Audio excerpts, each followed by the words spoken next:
tardes. Hoy, martes 3 de octubre del 2023, voy a dar inicio a la charla de Radiografía para el Imperialismo Británico número 36.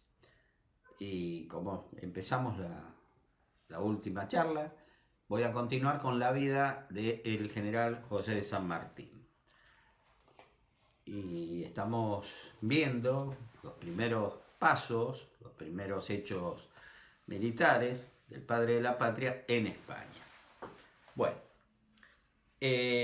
al terminar la guerra de las Naranjas con Portugal, esa guerra ridícula, digamos, que tuvo España con su vecino y su eterno rival contra los lusitanos, el segundo teniente José de San Martín fue comisionado a Valladolid a reclutar tropas, a reclutar soldados. En ese momento los soldados, la milicia, digamos, la entrada al ejército era pago, ¿no es cierto? No había servicio militar como acá tuvimos la colimba durante tantos años, ¿no? A los soldados había que pagarle. Ergo, él, pese a siendo un hombre joven, se le confió una suma muy importante, y voy a leer, era 3.350 reales, una verdadera fortuna, para, bueno, contratar gente para que entrara al ejército español. De regreso, camino a Valladolid, donde tenía asiento su unidad, de regreso a la misma, fue asaltado en un bosque por 4 ladrones. Lo amenazaron con armas de fuego: ríndase, entregue la bolsa o la vida, era un dicho muy común en esa época. San Martín desenvainó su espada y cargó contra los asaltantes, pero eran 4, fue herido de gravedad en el pecho con una estocada, una espada, y cayó del caballo. Por supuesto, robaron el dinero. Los asesinos, los asaltantes, dejándolo por muerto, huyeron con el botín. Afortunadamente pasó por ahí, al poco rato lo vieron desangrándose en el suelo, el general Francisco Negrete, un general español con su escolta, y lo cargaron presurosamente a este joven oficial, al segundo teniente José de San Martín, y lo llevaron a un convento cercano de las Hermanas de la Caridad, donde las monjitas lo cuidaron con mucho cariño, le hicieron las curaciones mínimas que se podía hacer en esa época a un herido por arma blanca, y afortunadamente la juventud, fundamentalmente del herido, ayudó a que éste se curara, se salvara. Una monja que le tomó especial cariño, porque era un chico joven, muchacho joven, cuando San Martín se curó, cuando le dieron el alta, digamos, le dijo: bueno, le quiero regalar algo para que lo proteja. Y le regaló su rosario, que es un rosario confeccionado con madera del Monte de los Olivos de Jerusalén, y que en su corazón, en el centro, tiene las iniciales JM, que recuerdan el nombre de esta religiosa, Julia María. Cuando San Martín se va, vuelvo a repetir, esta monja le va a dar de obsequio, para que las recuerde a ellas, las hermanitas de la caridad que le salvaron la vida, ese rosario. Muchos años más tarde, el general San Martín se lo va a regalar a un oficial que él quería mucho, Manuel de Olazábal, y este recordaba que el general San Martín lo tenía siempre colgado del cuello y adentro de su casaca. Y San Martín, para que le trajera suerte, se lo obsequia a Manuel de Olazábal, un granadero que él quería muchísimo. Yo creo que lo quiso como el hijo varón que no tuvo.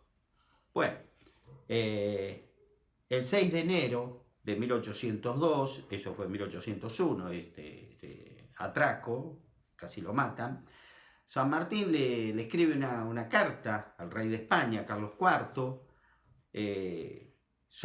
explicándole todo lo que había pasado en el asalto y suplicándole, mejor dicho, que le perdonara la deuda.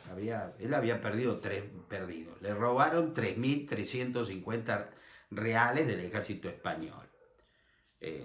Por la foja de servicio, por la conducta y todo, el rey de España, por supuesto que le perdonó la deuda, al saber que todos los jefes que había tenido San Martín lo acreditaban como un oficial de acreditado valor y conducta. Y demostrando el rey, Carlos IV, que no era una palabra por decir, una declamación, el 28 de diciembre de 1802, que era la fecha que le correspondía ascender, San Martín fue ascendido al grado de segundo ayudante.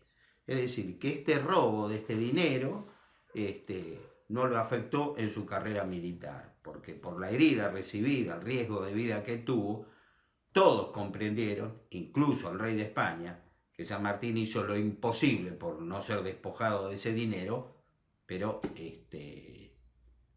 no pudo evitar el robo. Y casi su accionar le costó la vida. Siendo con ese ascenso de segundo ayudante en diciembre de 1802, luego de pertenecer, de estar en el regimiento de Murcia, desde su ingreso al ejército, estuvo 13 años, 5 meses en el regimiento Murcia, pasó al batallón de infantería ligera Voluntarios de Campo Mayor, una unidad que estaba asentada en Cádiz, en el cuartel de Santa Elena. Ahí San Martín tiene su segundo destino, deja Murcia y pasa a este regimiento. Al poco tiempo de estar ahí, en el verano de 1803, estalla en Cádiz, en el puerto de Cádiz, ese sería el lugar preciso, una epidemia de fiebre amarilla, que habían traído naves procedentes, esa enfermedad, de Cuba. Es terriblemente infecto contagiosa, porque traían toneles de agua dulce, y en los toneles venían larvas del mosquito Aedes aegypti, cuyas larvas al eclosionar se transforman en mosquitos, y la hembra de ese insecto, al picar, transmite la fiebre amarilla. Al chupar nuestra sangre nos transmite la fiebre amarilla. En ese entonces eso no se conocía. El general San Martín tuvo una actuación, el segundo ayudante, perdón, tuvo una actuación brillante en la lucha contra la epidemia, y bueno, se puede decir que milagrosamente no se contagió, porque podría haber muerto de contagiarse. La ciudad de Cádiz, en septiembre de 1975, erigió un monumento al general San Martín, como reconocimiento que él estuvo varios años destacado en esa ciudad, que es el clásico documento del general San Martín montado en el caballo en 2 patas, y él señalando con el dedo algo que ya se los voy a explicar.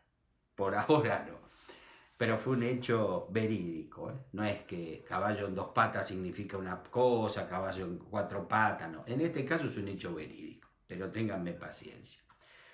En un mural puesto en un costado de este monumento se lee: Cádiz supo de su grandeza moral y espiritual durante la peste de 1803, cuando ofrendó generosamente su amor por el pueblo gaditano. San Martín pudo haber muerto, pero se ofreció a colaborar con los médicos, ¿no es cierto?, para minimizar la pérdida, digamos, de vida por la fiebre amarilla. San Martín se va a reencontrar con esa terrible enfermedad en Perú. Pero como vieja conocida, San Martín supo que lo que debía de hacer. También es un tema que me voy a referir en su momento. Ahora nada más se lo menciono. Estando el general San Martín en Cádiz, va a ocurrir un hecho terrible que lo marcó de por vida. Él fue nombrado edecán del general Francisco Javier Solano Ortiz de Rosas, que era el gobernador de Cádiz y capital general de Andalucía. Ocurría algo muy simpático entre este general y el joven oficial José de San Martín. Tenían un ligero parecido y los dos eran indianos. San Martín había nacido en el Virreinato del Río de la Plata, como ya sabemos, en la actual provincia de Corrientes, Yapeyú, mientras que Ortiz de Rosas había nacido en Venezuela. Por esas cosas, que un indiano haya llegado a tal alto grado en el ejército español era notable. Y era muy notable porque todos sus ascensos los obtuvo en el campo de combate. Un hombre muy valiente, un hombre que también lo va a marcar a San Martín. Pero ¿qué ocurre? Ustedes recordarán que hemos hablado de la revuelta que se inicia en España el 2 de mayo de 1808 contra las fuerzas de ocupación francesa. Hay una masacre en Madrid y ahí empieza la gran revuelta contra Napoleón, contra los franceses, y la Junta Central de Sevilla, que pretendía gobernar España en nombre del cautivo rey Fernando VII, que había ido a España a la recordada farsa de Bayona, en que Napoleón le saca el cetro a Fernando VII, se lo devuelve a Carlos IV y Carlos IV le dice: no, yo ya no lo quiero, se lo da a Napoleón, elija usted el nuevo rey. Y él elige a, ni lerdo ni perezoso, a su hermano José I, Pepe Botella. Acuérdense de ese apodo, que es mentira, porque Pepe Botella no tomaba alcohol o tomaba muy poquito. Entonces se le ordena al general Ortiz de Rosas en Cádiz que ataque la flota francesa que está en el puerto, luego los barcos que sobrevivieron a Trafalgar, ¿no?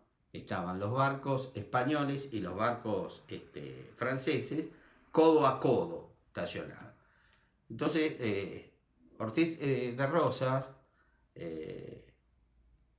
le dice a las autoridades, al parlamentario que vino de Sevilla: mire, no podemos hacer nada en este momento, necesitamos tener unos días más, prepararnos, porque nuestros barcos están uno al lado del otro, y acá hay cientos de soldados franceses arriba de esos barcos.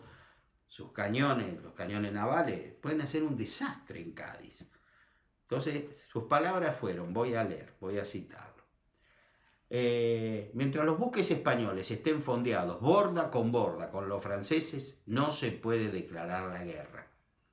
Dadme 2 días, 2 días pidió él, ¿no? No olviden que nos vamos a enfrentar con las tropas del ejército más poderoso del mundo. El pueblo de Cádiz no entendió razones. Entendió que Ortiz de Rosas, el general Ortiz de Rosas, era un traidor, un cobarde, un afrancesado, y atacaron el cuartel donde prestaba servicio. ¿Quién estaba de oficial de guardia protegiendo ese cuartel? El segundo ayudante, José Francisco de San Martín. La multitud atacó con lo que tenía: piedras, palos, algún arma de fuego. Querían matarlo a Ortiz de Rosas porque era un traidor. San Martín puso a los pocos hombres que tenía para defender, impedir que los atacasen, que entrasen ahí, pero no pudo lograrlo. Volaron la puerta y en medio de un tremendo tumulto fue herido fue golpeado y por alguna mano, algún samaritano, San Martín es protegido y llevado atrás de una estatua de la Virgen María y salvando providencialmente su vida. Porque si el pueblo lo hubiera encontrado en medio de ese tumulto, lo hubieran matado, lo hubieran asesinado, porque él era muy parecido al general. Recuerden ese hecho.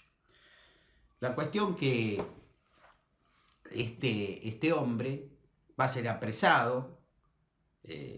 Yo en el tercer tomo de Radiografía del Imperialismo Británico cuento todos los detalles, pero se lo sintetizo. Y lo golpean salvajemente, pobre, y lo llevan a una plaza, golpeándolo, escupiéndolo, gritándole de todo, para ahorcarlo, a un hombre que no era ningún traidor. Él había pedido 2 días, organicemos esto y luego sí nos declaramos en guerra contra los franceses. Pero si hacemos de golpe, esto es una carnicería, nos van a ganar los franceses. Entonces lo llevaban para una plaza, haciéndole de cualquier salvajada para matarlo, para ahorcarlo. Y un amigo no pudo ver eso, el trato inhumano que le estaban dando al general Ortiz de Rosa, y se acercó a él y con un estilete, con un puñal, le clavó el corazón y le dijo: muerte al traidor. Pero en sí lo hizo para que dejara de sufrir. Así todo, muerto, lo ahorcaron, le hicieron de todo, hasta que unos sacerdotes fueron a pedir el cadáver. Dice: bueno, basta, ya está muerto, ya se dieron el gusto, denos el cadáver que lo vamos a enterrar como corresponde, por una cuestión de amor cristiano. Pasaron unos años, se entendió lo que Ortiz de Rosas quiso hacer, y en 1817 fue enterrado, digamos, exhumado su cadáver y enterrado en un lugar de preferencia de Cádiz con este epitafio: aquí yacen los restos de quien fue sacrificado por el engañado odio popular. De la epopeya de la guerra de la independencia debió ser el héroe y fue la más ilustre víctima. El general San Martín guardó toda su vida, digamos, en su billetera un pequeño retrato del general Ortiz de Rosa. Y por lo acontecido, cuando una multitud, cuando un pueblo lo lleva a la locura, porque no lo hacen, no lo dejan razonar, él, aparte de la admiración que tuvo hacia ese jefe, siempre odió que pudieran cometerse hechos semejantes. Por eso para él la disciplina, el orden eran prioridad absoluta. Estamos en la guerra contra los franceses, estamos en la guerra contra Napoleón. San Martín, pasan un par de meses, se cura de los golpes recibidos, fueron golpes más que nada, que milagrosamente, vuelvo a repetir, lo pusieron tras el camerino de la Virgen, porque si no lo hubieran asesinado. Y él cambia de regimiento. Luego de 5 años y medio de estar en el batallón de infantería ligera, voluntarios de Campo Mayor, lo pasan al regimiento de caballería Borbón. San Martín empezó siendo un infante, hombre de infantería, ahora es de caballería. Las tropas francesas vencen en todos los enfrentamientos que hay contra los españoles. En todos, en absolutamente todos. Pero va a haber uno que va a marcar una pequeña diferencia. Y esa pequeña diferencia la marcó el ahora capitán José de San Martín. La victoria de Arjonilla. Me voy a referir a ese hecho bélico. El jueves 23 de junio de 1808, en ese lugar, se va a producir la primera victoria española en la guerra contra las tropas napoleónicas. San Martín, un joven oficial, con 21 jinetes, fíjense, es un pequeño combate, no es, 21 jinetes, ataca a 80 jinetes franceses, hombres de caballería, de grupos de élite, ¿no? Napoleón tenía una caballería fabulosa. Y ellos van a ganarles, produciéndoles 17 muertes, mueren 17 franceses, y les toman 4 prisioneros. El parte militar, ¿no?, es elevado a la superioridad, y la superioridad al gobierno español, que era la Junta de Sevilla. Claro, como en Sevilla el gobierno lo único que recibía eran, como decimos ahora, pálidas, una derrota tras de otra, desbande por aquí, y de pronto llega un parte militar que dice, ¡ouch! Ganamos. Un pequeño combate, Arjonilla. Ah, bueno, pero, pucha, necesitamos levantar la moral de las tropas y del pueblo. Entonces, el gobierno, la Junta Central de Sevilla, en un periódico que tenía, que se llamaba La Gaceta de Sevilla, reproduce el parte elevado por la superioridad del capitán José de San Martín. Yo acá me voy a extender, no me salía la palabra, discúlpenme, y lo voy a leer, porque mucha gente habla de esto, pero creo que nadie lo conoce, o nadie no, muy pocos lo conocen.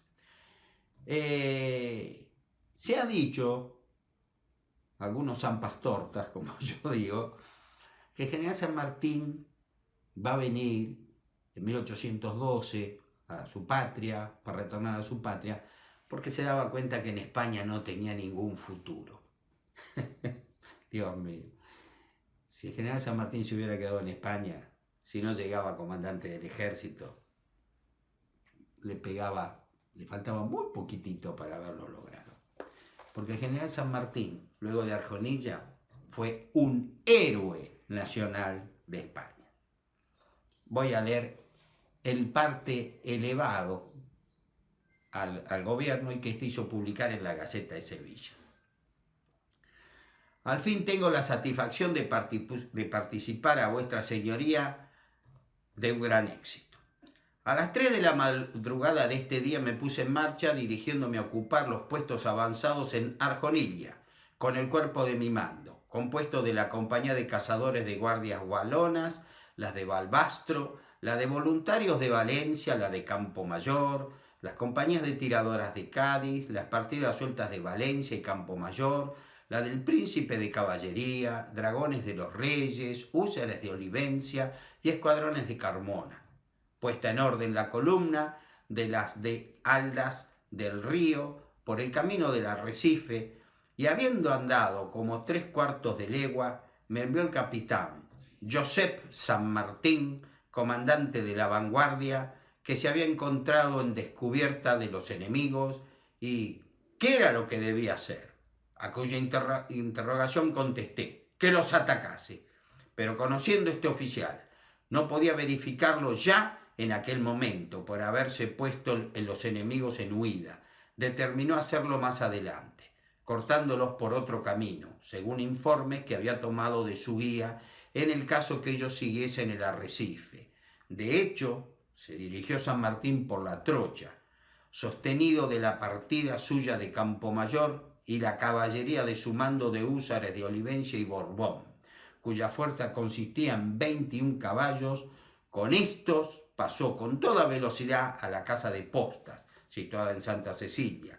Al llegar a ella, vio que los enemigos estaban formados en batalla, creyendo sin duda que San Martín no se determinaría a atacarlo. Pero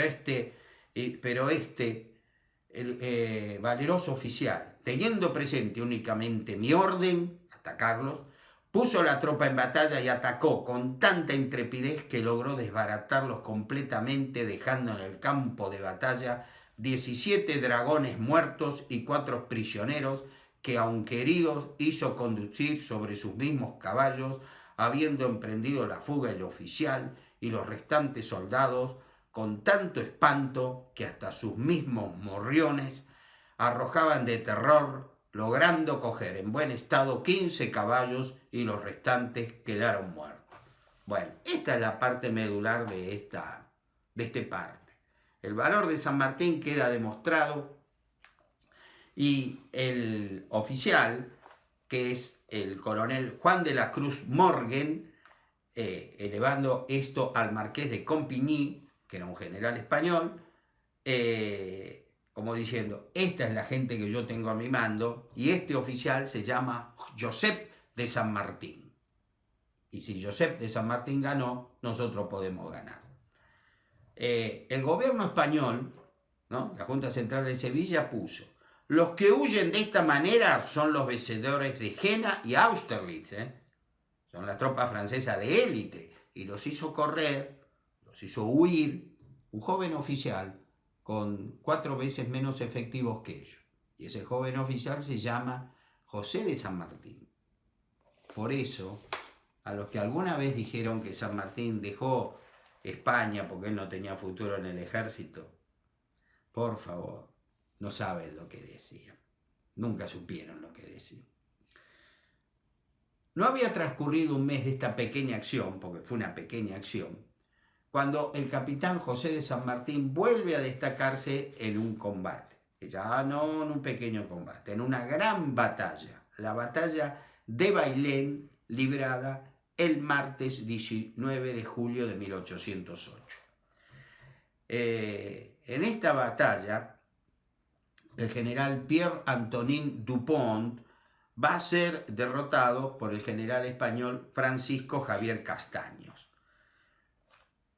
Un escritor sueco, Carl Grimberg, la recomendable obra Historia Universal, expresó que esta derrota, 20.000 franceses se rindieron a los españoles, 20.000. Fue el primer revés grave que sufrían las tropas del Imperio Napoleónico, en pura ortodoxia militar. La primera gran derrota sufrida por Napoleón fue a manos del ejército español. Y dentro de esas tropas que lucharon en Bailén estaba el capitán José de San Martín, que volvió a destacarse por su valor y por eso fue condecorado con una medalla, la medalla de Bailén, que es muy conocida la anécdota, muchísimos años más tarde, que un día estaban las nietas del general San Martín, chiquitas, jugando con el abuelo, pero una se puso a llorar por no sé qué motivo y de pronto mágicamente deja de llorar. Entonces la hija, Mercedes, ¿qué pasa acá? Qué raro. Y la ve a la nena, estaba con algo en la mano. ¿Y eso qué es? La medalla de Bailén. Bueno, le habrá dicho, papá, vos estás loco, ¿cómo le das la medalla a la nena? Y San Martín, abuelo al fin, acuñó la célebre frase: va, si no sirve para calmar el llanto de una niña, como diciendo, la hija sacó la medalla, como diciendo, no, vos estás, sin comentario, y la guardó. Esa medalla de Bailén, que es una de las joyas que tenemos del Libertador, fue preservado por su hija, porque San Martín se la daba para que jugaran sus nietas. Único, hasta en eso fue único. Al enterarse en Gran Bretaña del triunfo español, la batalla de Bailén, quedaron asombrados, porque Napoleón era invencible. Así como ellos eran invencibles en el mar, los británicos, los franceses eran invencibles en tierra. Y de pronto, una España que nadie daba 2 centavos por los españoles, por el ejército español, vencen en Bailén a las tropas napoleónicas. Entonces se reciben a unos emisarios españoles que van a pedir ayuda, y de esa forma, en 1808, increíblemente, para los que vienen siguiendo toda esta saga histórica, por primera vez en su historia, británicos y españoles y británicos, van a luchar en forma conjunta, aliados, contra un enemigo llamado Napoleón Bonaparte. envían muchas tropas, muchos equipos, y de esa manera los españoles empiezan a combatir de otra manera y van obteniendo alguna que otra victoria. Napoleón, muy molesto por lo que le parecía una pequeña revuelta al principio, dijo: hago falta allí. Y va a pasar a España, donde en muy poco tiempo logra demostrar una vez más que fue el genio de la guerra. Y la balanza otra vez se da vuelta a favor de los franceses. El general San Martín, que va a ascender por Arjonilla y por Bailén, pasa de capitán a teniente coronel de caballería. Forma parte del llamado Ejército de la Izquierda, que trató de enfrentar como mejor pudo a las tropas napoleónicas, pero Napoleón, que estuvo solo 3 meses en España, llevó a sus grandes generales, a sus grandes mariscales, y entre ellos estaba el mariscal Michel Ney, que era verdaderamente un general muy capacitado. Los ingleses, por su parte, envían al general Arturo Wellington, que era un hombre que se había destacado en acciones en la India contra los levantamientos tribales, los valerosos indios que trataron de sacarse el dominio británico sin lograrlo, pero hasta ese momento era un ilustre desconocido. San Martín, que está a las órdenes de un general español, Marqués de la Romana, participa como lo que hoy sería un oficial de enlace, un oficial de inteligencia. Ahí empieza a degustar, como quien dice, como si fuera una comida, la importancia que tiene la inteligencia militar en las guerras. No solo es ir a la carga a barracas y luchar y pelear, qué sé yo, sino pensar cómo obtener el éxito con el menor costo, con la menor pérdida de vidas y la menor pérdida de equipo. Bueno, esa es la inteligencia militar. Va a ser nombrado como ayudante en el empleo de cuartel maestre. Ese es su cargo, que es una especie de decán militar. Y así, San Martín, ya en Lisboa, en la capital portuguesa, donde también están luchando los portugueses ahora, aliados de los españoles y británicos, en reuniones de altos mandos del llamado Alto Mando Conjunto, integrado por británicos, españoles, británicos y portugueses, por altos oficiales. Y él ahí es un oficial joven, pero está ahí de ayudante, ¿no es cierto? Pero escucha, San Martín sabe inglés, San Martín algo de portugués entiende, entonces cuando están hablando los oficiales ayudantes, los edecanes, están parados atrás de los jefes, pero escucha, y San Martín tiene a quién escuchar. Está Wellington, está el general La Romana, español, unos viejos conocidos nuestros, los británicos generales Guillermo Carl Beresford y Robert Crawford, y el perjuro coronel Dennis Pack. ¿Se acuerdan el que había jurado en 1806 no volver a luchar y en 1807 volvió a combatir? Bueno, estaban ahí. Seguramente en los 3 meses que San Martín permaneció en esas reuniones como ayudante, aparte de escuchar, habrá tenido oportunidad de dialogar con algún ayudante de ellos y quizás, ¿por qué no?, por ejemplo, hasta con el general Beresford. El general Beresford es considerado un hombre muy simpático, un hombre muy ameno. Y de pronto los militares, bueno, ¿qué hacen? Cuentan, cuando yo estuve en la campaña de tal lado, yo estuve en la campaña de tal otro. Y bueno, y quizás ahí, lo repito, empezó a hablar, empezó a escuchar de lo acaecido en Buenos Aires en 1806 y 1807. ¿Mm? San Martín, aparte, tenía la oportunidad de leer las gacetillas británicas que llegaban a ese lugar, y así se fue enterando de que había habido una revolución en Buenos Aires, otra en Caracas, otra en Chile, otra en México, o sea, como que la América hispana estaba en llamas. ¿Mm? O sea, San Martín así comienza a tener idea de lo que está aconteciendo en esta parte del mundo. En enero de 1807, General Romana se traslada de Lisboa a un lugar cercano donde había un sistema de torres llamado Torres Vedras, donde por medio de pelotas de cuero se elevaban en sogas y eran mensajes cifrados como un pentagrama musical, que los franceses no sabían qué órdenes estaban dando, ¿no es cierto? Pero estos las elevaban, de otra colina sabían lo que les enviaban, porque eran tropas anglo-española lusitana, pero los franceses nunca lo descubrieron, no sabían qué decían eso.